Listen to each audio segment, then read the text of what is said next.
Clip number 614۔ اس clip میں آپ انشاءاللہ قرآن پاک کی سورہ ابراہیم کی آیت نمبر 7 سے 9 تک کی تلاوت، ترجمہ اور تفسیر قرآن صراط الجنان سنیں گے۔ بسم اللہ الرحمن الرحیم۔ ترجمہ: اللہ کے نام سے شروع جو نہایت مہربان رحمت والا ہے۔ وَإِذْ تَأَذَّنَ رَبُّكُمْ لَئِن شَكَرْتُمْ لَأَزِيدَنَّكُمْ وَلَئِن كَفَرْتُمْ إِنَّ عَذَابِي لَشَدِيدٌ۔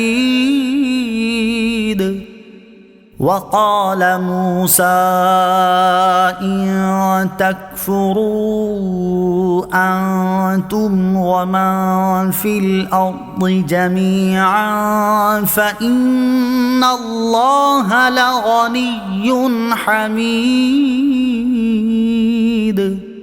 ترجمہ: اور یاد کرو جب تمہارے رب نے اعلان فرما دیا کہ اگر تم میرا شکر ادا کرو گے تو میں تمہیں اور زیادہ عطا کروں گا، اور اگر تم ناشکری کرو گے تو میرا عذاب سخت ہے۔ اور موسیٰ نے فرمایا، اے لوگو، اگر تم اور زمین میں جتنے لوگ ہیں سب ناشکرے ہو جاؤ تو بے شک اللہ بے پرواہ خوبیوں والا ہے۔ لَئِن شَكَرْتُمْ لَأَزِيدَنَّكُمْ، اگر تم میرا شکر ادا کرو گے تو میں تمہیں اور زیادہ عطا کروں گا۔ حضرت موسیٰ علیہ السلام نے اپنی قوم سے فرمایا، اے بنی اسرائیل، یاد کرو جب تمہارے رب نے اعلان فرما دیا کہ اگر تم اپنی نجات اور دشمن کی ہلاکت کی نعمت پر میرا شکر ادا کرو گے اور ایمان و عمل صالح پر ثابت قدم رہو گے تو میں تمہیں اور زیادہ نعمتیں عطا کروں گا، اور اگر تم کفر و معصیت کے ذریعے میری نعمت کی ناشکری کرو گے تو میں تمہیں سخت عذاب دوں گا۔ شکر کی حقیقت۔ اس آیت سے معلوم ہوا کہ شکر سے نعمت زیادہ ہوتی ہے۔ شکر کی حقیقت یہ ہے کہ نعمت دینے والے کی نعمت کا اس کی تعظیم کے ساتھ اعتراف کرے اور نفس کو اس چیز کا عادی بنائے۔ یہاں ایک باریک نکتہ یہ ہے کہ بندہ جب اللہ تعالیٰ کی نعمتوں اور اس کے طرح طرح کے فضل و کرم اور احسان کا مطالعہ کرتا ہے تو اس کے شکر میں مشغول ہوتا ہے، اس سے نعمتیں زیادہ ہوتی ہیں اور بندے کے دل میں اللہ تعالیٰ کی محبت بڑھتی چلی جاتی ہے۔ یہ مقام بہت برتر ہے، اور اس سے اعلیٰ مقام یہ ہے کہ نعمت دینے والے کی محبت یہاں تک غالب ہو جائے کہ دل کا نعمتوں کی طرف میلان باقی نہ رہے۔ یہ مقام صدیقوں کا ہے۔ شکر کی فضیلت اور ناشکری کی مذمت۔ آیت کی مناسبت سے یہاں شکر اور ناشکری سے متعلق 4 احادیث بیان کی جاتی ہیں۔ نمبر 1، حضرت عبداللہ ابن مسعود رضی اللہ تعالیٰ عنہ سے روایت ہے، سرکار دو عالم صلی اللہ تعالیٰ علیہ وسلم نے ارشاد فرمایا، جسے شکر کرنے کی توفیق ملی وہ نعمت کی زیادتی سے محروم نہ ہوگا، کیونکہ اللہ تعالیٰ نے ارشاد فرمایا ہے، لَئِن شَكَرْتُمْ لَأَزِيدَنَّكُمْ، یعنی اگر تم میرا شکر ادا کرو گے تو میں تمہیں اور زیادہ عطا کروں گا۔ جسے توبہ کرنے کی توفیق عطا ہوئی تو وہ توبہ کی قبولیت سے محروم نہ ہوگا، کیونکہ اللہ تعالیٰ نے ارشاد فرمایا ہے، وَهُوَ الَّذِي يَقْبَلُ التَّوْبَةَ عَنْ عِبَادِهِ، یعنی اور وہی ہے جو اپنے بندوں سے توبہ قبول فرماتا ہے۔ نمبر 2، حضرت نعمان بن بشیر رضی اللہ تعالیٰ عنہ سے روایت ہے، حضور اقدس صلی اللہ تعالیٰ علیہ وسلم نے ارشاد فرمایا، جو تھوڑی نعمتوں کا شکر ادا نہیں کرتا وہ زیادہ نعمتوں کا بھی شکر ادا نہیں کرتا، اور جو لوگوں کا شکر ادا نہیں کرتا وہ اللہ تعالیٰ کا بھی شکر ادا نہیں کرتا، اور اللہ تعالیٰ کی نعمتوں کو بیان کرنا شکر ہے اور انہیں بیان نہ کرنا ناشکری ہے۔ نمبر 3، حضرت حسن رضی اللہ تعالیٰ عنہ فرماتے ہیں، مجھے یہ حدیث پہنچی ہے کہ اللہ تعالیٰ جب کسی قوم کو نعمت عطا فرماتا ہے تو ان سے شکر ادا کرنے کا مطالبہ فرماتا ہے۔ جب وہ شکر کریں تو اللہ تعالیٰ ان کی نعمت کو زیادہ کرنے پر قادر ہے، اور جب وہ ناشکری کریں تو اللہ تعالیٰ ان کو عذاب دینے پر قادر ہے، اور وہ ان کی نعمت کو ان پر عذاب بنا دیتا ہے۔ نمبر 4، سنن ابو داؤد میں ہے کہ رسول کریم علیہ السلام نے حضرت معاذ بن جبل رضی اللہ تعالیٰ عنہ کو ہر نماز کے بعد یہ دعا مانگنے کی وصیت فرمائی، اللہم اعنی علی ذکرک و شکرک و حسن عبادتک، یعنی اے اللہ عز و جل تو اپنے ذکر، اپنے شکر اور اچھے طریقے سے اپنی عبادت کرنے پر میری مدد فرما۔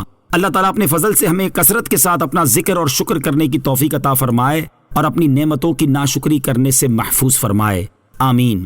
أَلَمْ يَأْتِكُمْ نَبَأُ الَّذِينَ مِنْ قَبْلِكُمْ قَوْمِ نُوحٍ وَعَادٍ وَثَمُودَ وَالَّذِينَ مِنْ بَعْدِهِمْ لَا يَعْلَمُهُمْ إِلَّا اللَّهُ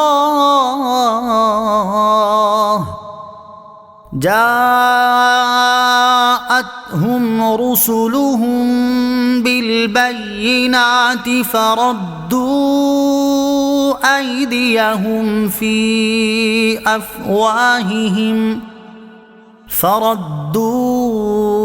أيديهم في أفواههم وقالوا إنا كفرنا بما أرسلتم به وإنا لفي شك مما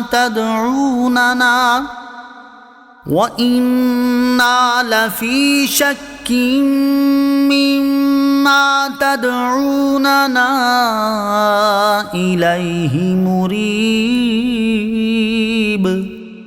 ترجمہ، کیا تمہارے پاس ان لوگوں کی خبریں نہ آئیں جو تم سے پہلے تھے، یعنی نوح کی قوم اور عاد اور سمود، اور جو ان کے بعد ہوئے جنہیں اللہ ہی جانتا ہے؟ ان کے پاس ان کے رسول روشن دلائل لے کر تشریف لائے تو وہ اپنے ہاتھ اپنے منہ کی طرف لے گئے اور کہنے لگے ہم اس کے ساتھ کفر کرتے ہیں جس کے ساتھ تمہیں بھیجا گیا ہے، اور بے شک جس راہ کی طرف تم ہمیں بلا رہے ہو اس کی طرف سے ہم دھوکے میں ڈالنے والے شک میں ہیں۔ الم یأتکم نبأ الذین من قبلکم، کیا تمہارے پاس ان لوگوں کی خبریں نہ آئیں جو تم سے پہلے تھے؟ اس آیت سے مقصود یہ ہے کہ حضور اقدس علیہ الصلوۃ والسلام سابقہ قوموں کی ہلاکت و بربادی کے واقعات سے اپنی امت کو ڈرائیں تاکہ وہ عبرت حاصل کریں۔ نوٹ: حضرت نوح علیہ الصلوۃ والسلام کی قوم عاد اور سمود کی ہلاکت و بربادی کے واقعات سورہ اعراف اور سورہ ہود میں گزر چکے ہیں۔ والذین من بعدہم، اور جو ان کے بعد ہوئے، ان تینوں امتوں کے بعد کچھ امتیں ایسی گزری ہیں جن کی تعداد اللہ تعالیٰ ہی جانتا ہے، کیونکہ اس کا علم ہر چیز کا احاطہ کیے ہوئے ہے۔ ہمیں ان کے بارے میں اصلاً کوئی خبر نہیں پہنچی۔ فردوا ایدیہم فی افواہہم، تو وہ اپنے ہاتھوں کو اپنے منہ میں لے گئے۔ حضرت عبداللہ ابن مسعود رضی اللہ تعالیٰ عنہ اس آیت کی تفسیر میں فرماتے ہیں کہ وہ غصے میں آ کر اپنے ہاتھ کاٹنے لگے۔ حضرت عبداللہ ابن عباس رضی اللہ تعالیٰ عنہ نے فرمایا کہ انہوں نے کتاب اللہ سن کر تعجب سے اپنے منہ پر ہاتھ رکھے، غرض یہ کوئی نہ کوئی انکار کی ادا تھی۔